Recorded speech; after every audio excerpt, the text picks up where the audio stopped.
Well, good morning, ladies and gentlemen. Bonjour, mesdames et messieurs, et bienvenue. Welcome to the 22nd annual edition of the Ted Weaster Awards. My name is Aaron Wudrick. I'm the Federal Director of the Canadian Taxpayers Federation, and I'm very pleased this year to be sharing co-hosting duties with my colleague, our Ontario Director, Jasmine Pickel, as well, of course, as always, our friendly mascot, Porky the Waster Hater. The Teddies are named after Ted Weatherill, a former federal bureaucrat who racked up $150,000 in food and drink expenses before he was finally fired. While Ted's long gone from government, his legacy lives on through his namesake ceremony, the Teddy Awards, which has become our annual celebration of the best of the worst in government waste. This year we have a total of 18 nominees in the federal, provincial, and municipal categories, in addition to our most prestigious award, the Lifetime Achievement Award. And we'll start first with the municipal category. The first nominee is the City of Winnipeg for its building inspectors who were caught taking long lunches, shopping trips, and completing personal errands while on the job.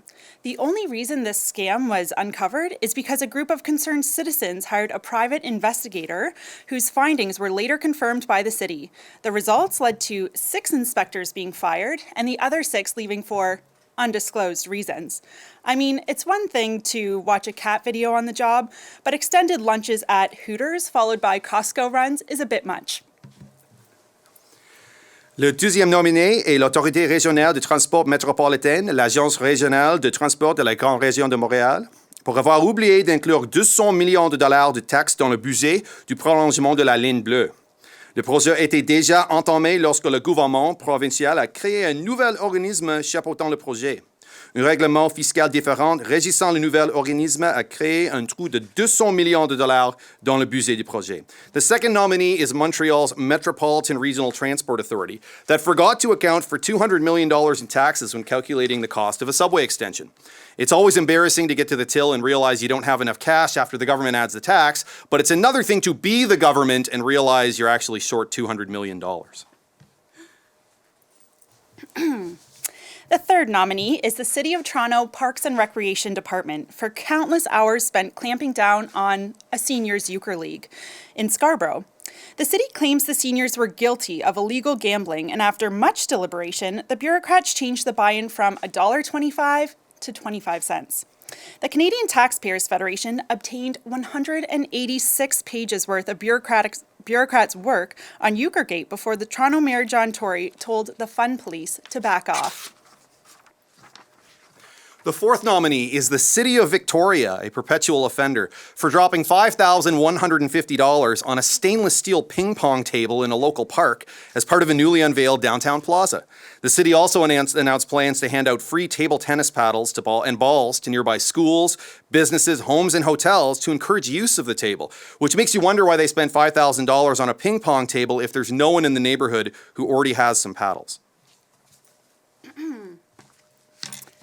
The fifth nominee is the City of Vancouver TransLink for spending $200,000 to paint red rectangles on the road at 5 bus stops. The paint jobs, which work out to about $40,000 per bus stop, are part of a new pilot project to deter drivers from parking their cars in those zones. Unless Picasso painted those red rectangles, it's unclear to us why they each cost $40,000. And with that, if I could have the envelope, please. Right here. Thank you. And the winner for the municipal government category is the City of Toronto for Euchregate. Just when the mayor says he can't find any more efficiencies, we learn there's a bureaucrat whose job it is to pester well-meaning seniors for playing euchre. Way to go, Toronto. Well earned. Now, let's move on to provincial nominees.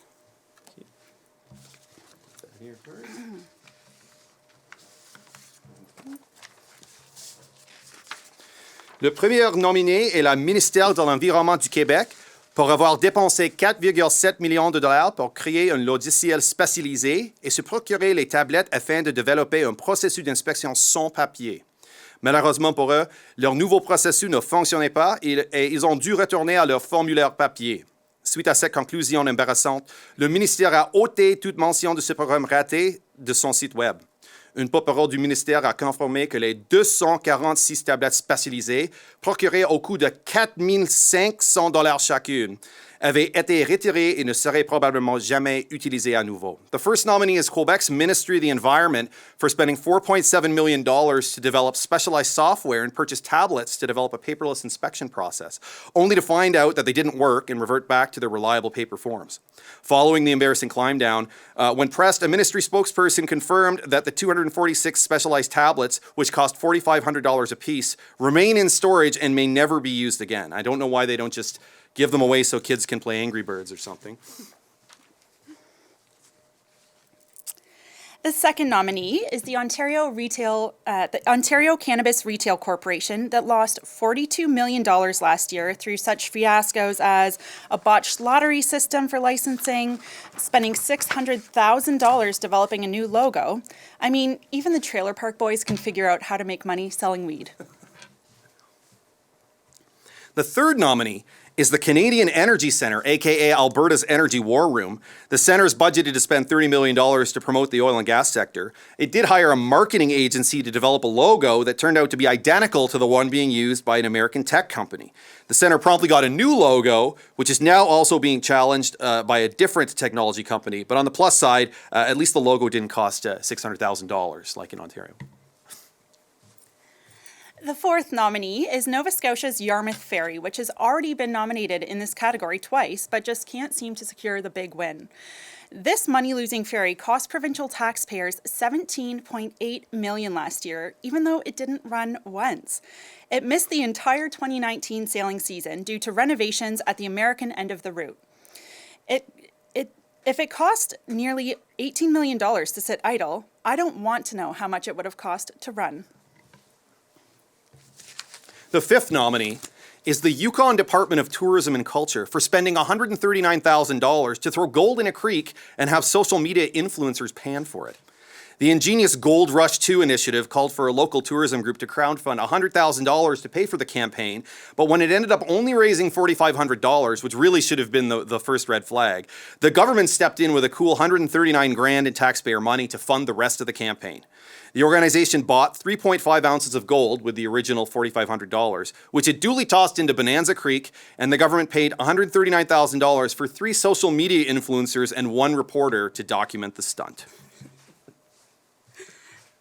The sixth nominee is the Government of New Brunswick and the City of St. John for spending $130,000 on an all-expenses paid trip for Toronto graffiti artists to come to St. John, then return to Toronto to paint the New Brunswick-inspired murals. The murals in Toronto included, get this, dancing blueberries and lobsters scratching turntables. And with that, I'd ask for the provincial envelope, please. Thank you, Erin. And the winner is the Yukon Department of Tourism.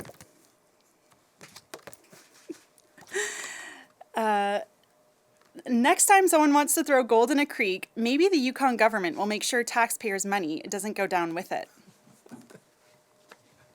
And now for the federal nominees.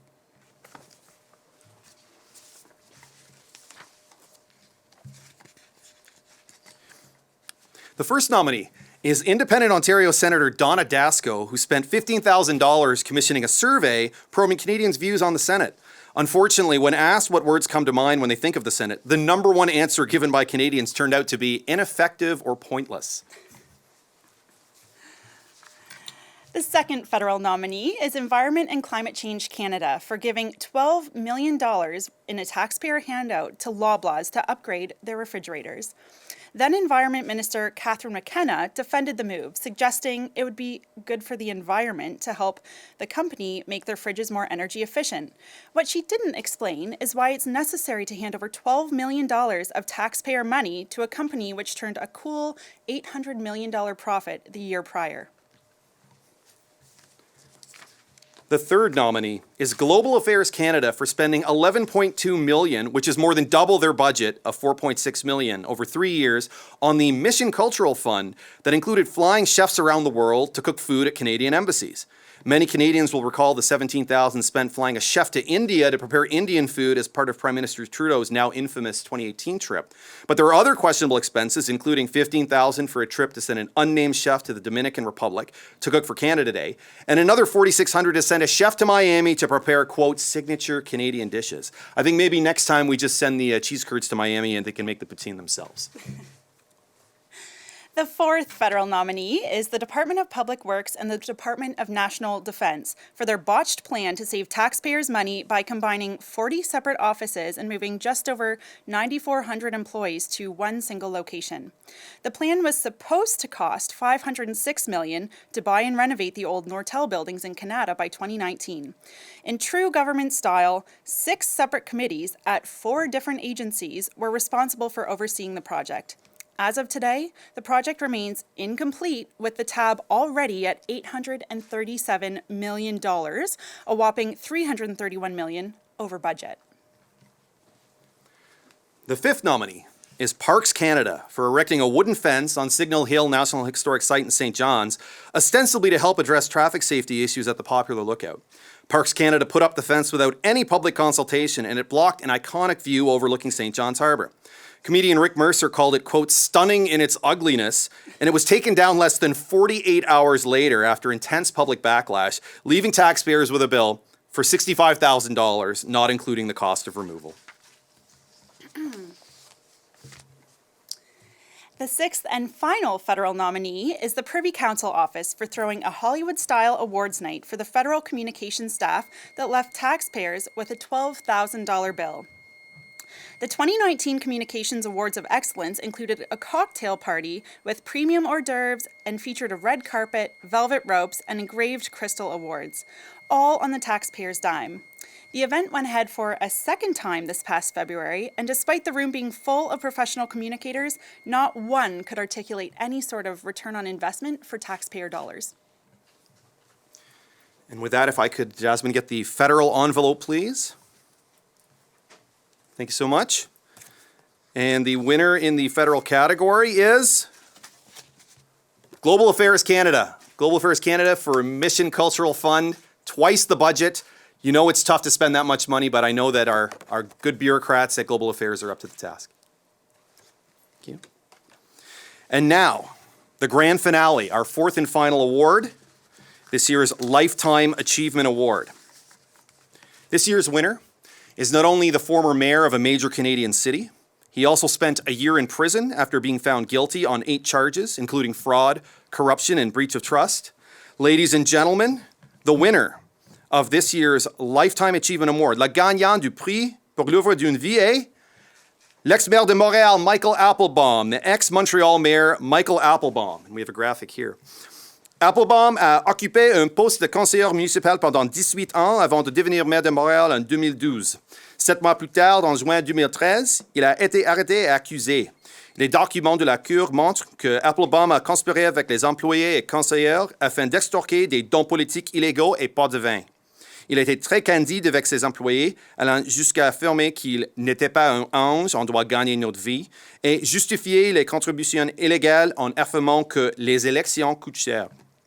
Suite à sa condamnation, la ville de Montréal a été en cours afin de se faire rembourser 268 000 $ en prime de départ versée à Applebaum, mais la Cour a tranché en faveur d'Applebaum. En plus, Applebaum demeure éligible à sa pension d'élu, signifiant qu'il récolterait plus d'1 million de dollars en pension s'il vit jusqu'à l'âge de 90 ans.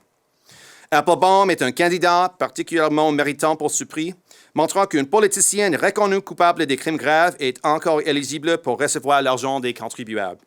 Il nous rappelle que nous devons avoir des lois plus sévères, plus rigides, afin que les politiciens qui brisent la loi ne puissent plus profiter davantage aux frais des contribuables.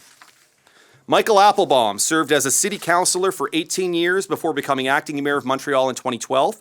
Just 7 months later, in June 2013, he was arrested and indicted. Court documents show that Applebaum conspired with his staff and fellow councillors to extort illegal campaign contributions, bribes, and kickbacks, and was remarkably candid with staff, saying that, quote, I'm not an angel, we got to make a living, and justified the illegal campaign contributions by stating that, quote, elections ain't cheap. Following his conviction, the city went to court to try to recover $268,000 in severance payments, but the court ruled Applebaum was entitled to keep it. The city is now appealing that. In addition, Applebaum remains eligible for his government pension plan, and if he lives to age 90, will collect over $1 million in pension payments.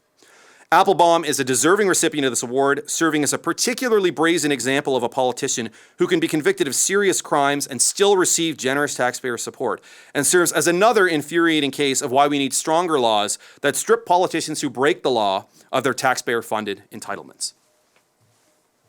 This concludes the 2020 Teddy Awards. Merci beaucoup. Thank you all for coming.